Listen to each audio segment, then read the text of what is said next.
กินข้าวน้ำเงี้ยวครับขนมจีนน้ำเงี้ยวนะครับขนมจีนน้ำเงี้ยวนี่ครับต้มใส่กระดูกหมูนี่ครับโอ้สุดยอดมากครับขนมจีนน้ำเงี้ยวมีกะหล่ำปีครับมีผักบุ้งนะวนโรยพริกป่นไปครับนะมีไข่ทรงเครื่องนี่ไม่ใช่ลูกชิ้นนะครับไข่ทรงเครื่องลองครับมาครับผม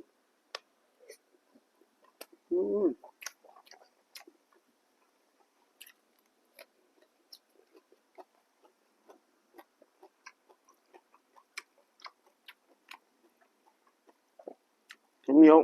ต้องไข่มะเขือเทศ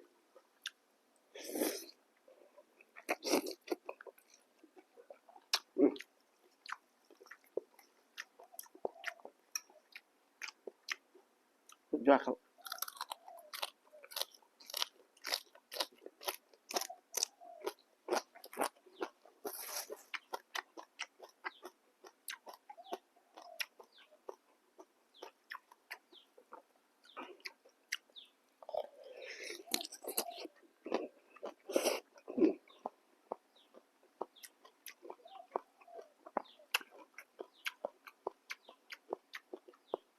ไข่ทรงเครื่อง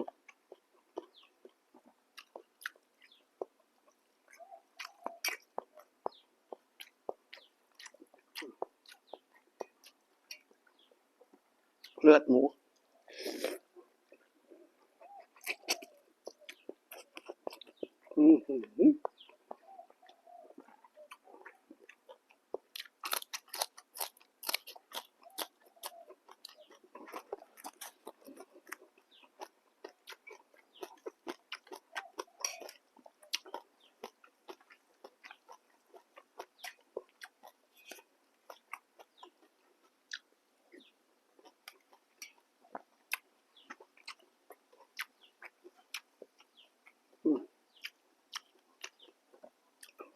มันครับนี่สนใจน้ำเงี้ยวก็อย่าเพจแกงน้ำเงี้ยวก็ใน TikTok นะครับปายุทธ Channel ครับ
น้ำยาเงี้ยวจะมี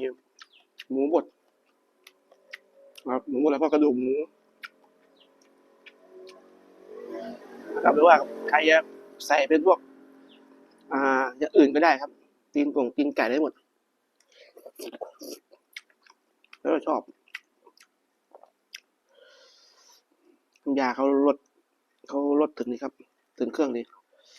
อย่าลืมนะครับใน TikTok ปายุทธนะครับ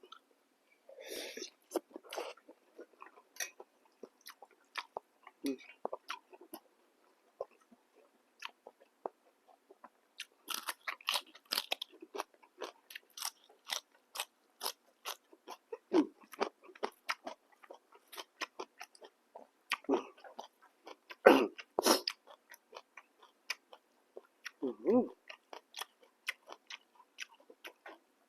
ข่ทรงเครื่อง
ขนม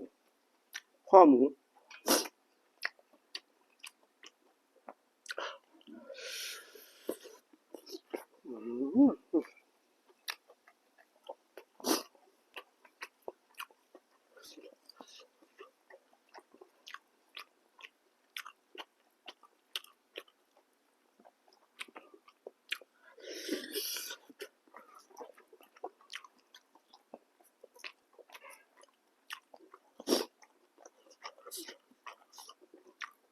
ใส่น้ำซุปนอกจากจะอร่อยแล้วลองกินเนื้อด้วย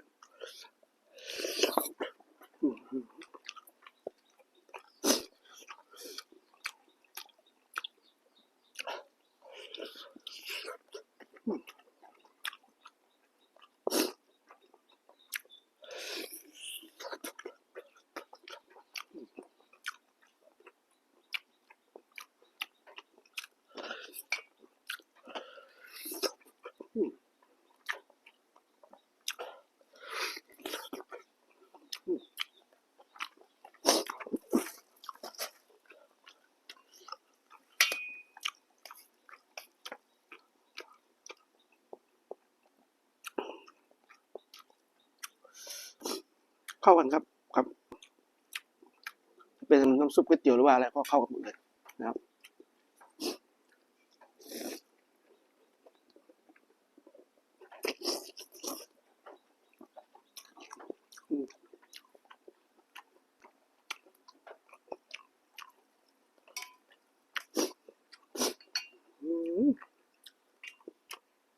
ข้าวปุ้งงา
บอกเลยเงียบเยี่ยมครับ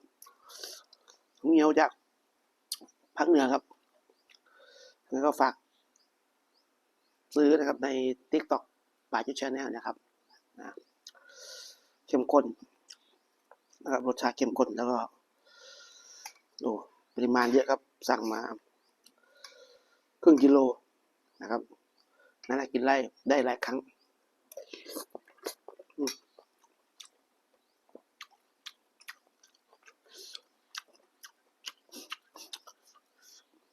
มันมี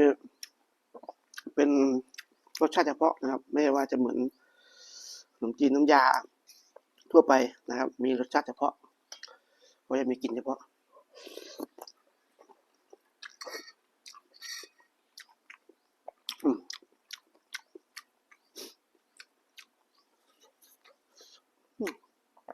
สุดยอดครับ